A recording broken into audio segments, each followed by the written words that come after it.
Welcome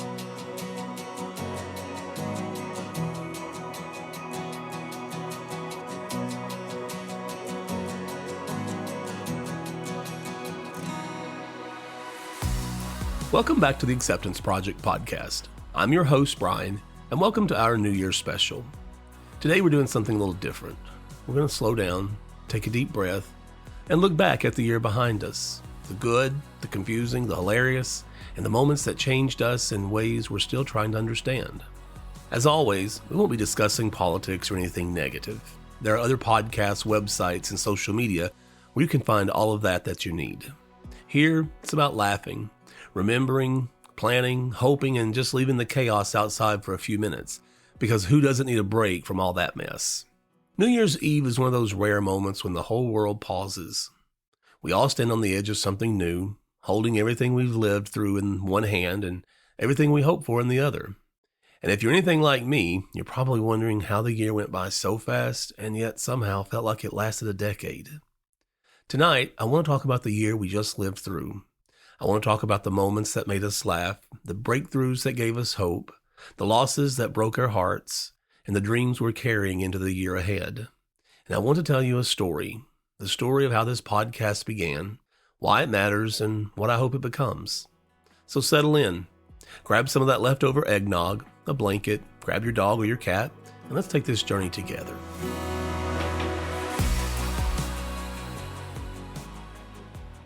I have to admit, this podcast has been a ton of work, even more work than I had anticipated. And there have been times I've sat in my office writing and just stared at the screen for what seemed like days, and even asked myself, what were you thinking? Why did you start this podcast?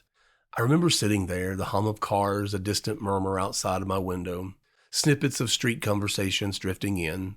Behind me, my dog Max snored softly, clearly unburdened by any stress, completely at peace.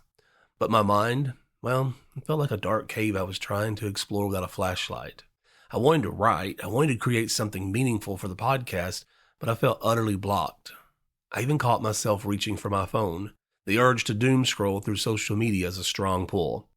But I knew that was pushing the problem away, a temporary escape from the real world of creating.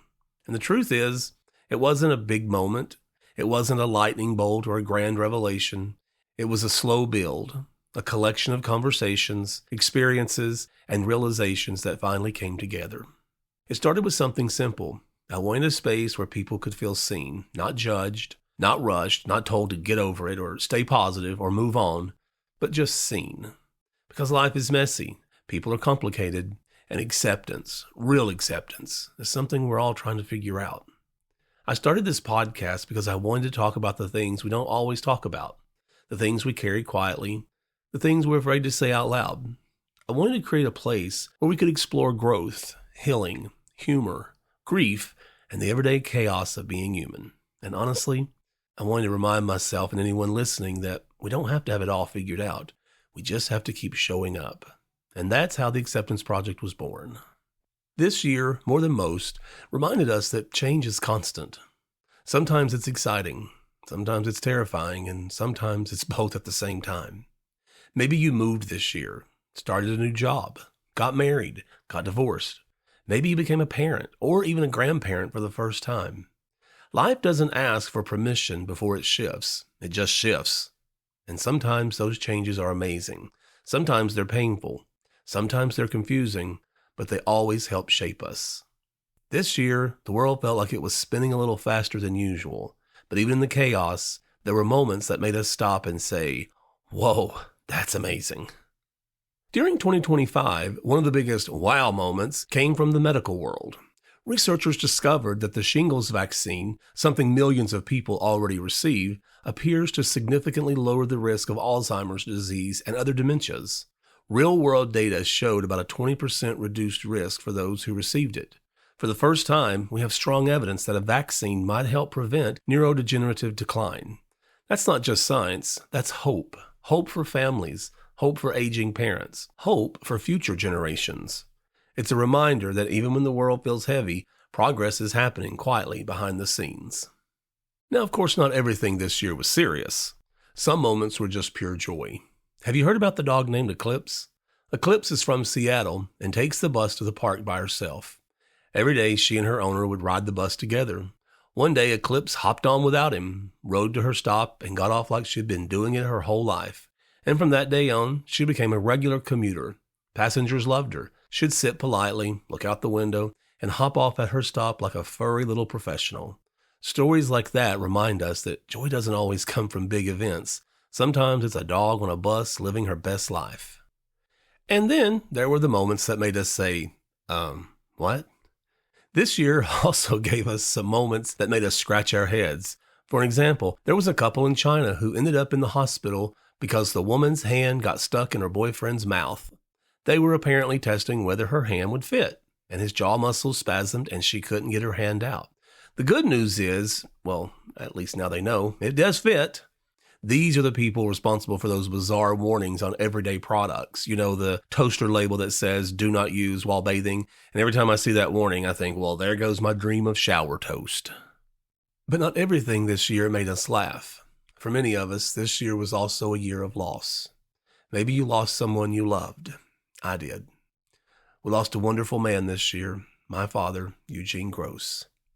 He was the kind of person who could make you laugh over the silliest things. After I moved to Sacramento, California, he became fascinated with anything related to California. He called me one day, all excited, and said, "Did you know the Pony Express ran from Missouri all the way to Old Sacramento, right near where you live?" When I told him I had read it only ran for 19 months before being shut down, he exclaimed, 19 months?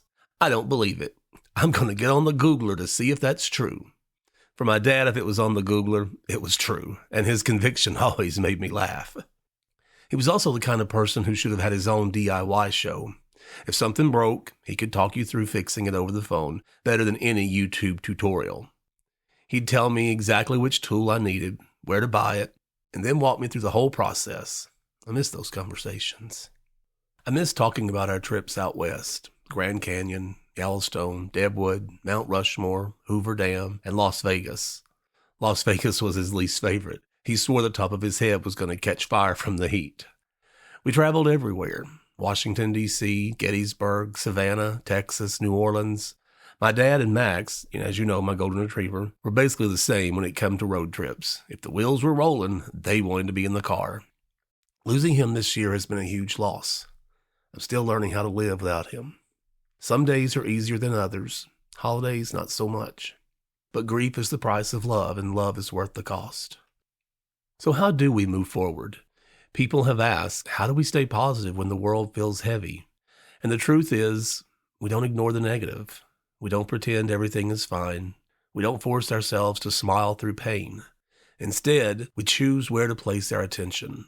We acknowledge the hard moments, and then we look for the light that still exists alongside them. Joy and sorrow can coexist. Hope and grief can share the same space. We can be healing and hurting at the same time. Focusing on the positive isn't about denying reality. It's about refusing to let the negative consume us. This is a great time to remind you to revisit the episode of my friend Melody West, where she focused on grief. It was a great episode, and so many people sent emails and phone calls saying how much they enjoyed and needed that episode. Melody gave us the invaluable gift of permission. Permission to laugh without feeling guilty, to continue enjoying life, and not to feel bad if we take a break from the raw edges of grief to share laughter or happy times with friends and family. It doesn't mean we are forgetting the person we lost. It means we're learning how to weave that grief into the very fabric of our well-being, learning to live again, even with the pain. And now this brings me to Bridging Success. Bridging Success is more than a project. It's a mission. It's about helping people move from where they are to where they want to be, emotionally, mentally, professionally, spiritually. It's about creating tools, conversations, and resources that help people grow without feeling overwhelmed or alone. The dream is simple: to build bridges between fear and confidence, between doubt and clarity, between who we've been and who we're becoming. My goal is to create a community where people feel supported, encouraged, and empowered to take the next step, whatever that step looks like. Bridging Success is about progress, not perfection. It's about acceptance, not judgment. It's about connection, not comparison. And this podcast is one of those bridges. If you'd like to know more about Bridging Success, what the purpose is, and about the programs we offer, visit bridgingsuccess.com. As we step into the new year, here's my wish for all of us: that we carry forward the lessons, not the weight; that we allow ourselves to dream again; that we stay open to joy in unexpected places; that we honor the people we've lost by living fully and bravely; that we remember we're stronger than the year we just lived through. The calendar is about to turn, fresh page, a new chapter, and you get to decide what story you write next. So let me end the last podcast of the year with a simple thank you. Thank you for spending this time with me. Thank you for being a part of the Acceptance Project. Thank you for showing up for yourself, for your growth, and for your healing. So wherever you are tonight, maybe sitting in your living room, joining the crowds in Times Square, or traveling down a long highway, I hope you feel a sense of peace. I hope you feel proud of yourself for making it through this year, and I hope you feel hopeful about the year ahead. So take a moment to share this podcast with someone else who might be needing help refocusing on the year that's about to arrive. I've appreciated your support and sharing of this and other podcasts, because it helps us reach more people and continue to grow the dream of bridging success. And just remember, the next chapter doesn't write itself. You write it, and you get to decide what you bring with you, what you leave behind, and who you become from here. So as the clock ticks towards midnight, let this be your lasting thought. You have survived 100% of your worst days this past year. Carry that incredible strength forward. With growth, self-love, and the acceptance of even those small setbacks, you are ready to move into this new year with boundless hope. So until next year, take care of yourself and take care of one another.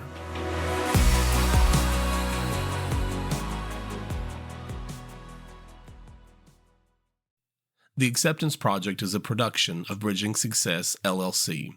To learn more about the podcast and our work, please visit bridgingsuccess.com.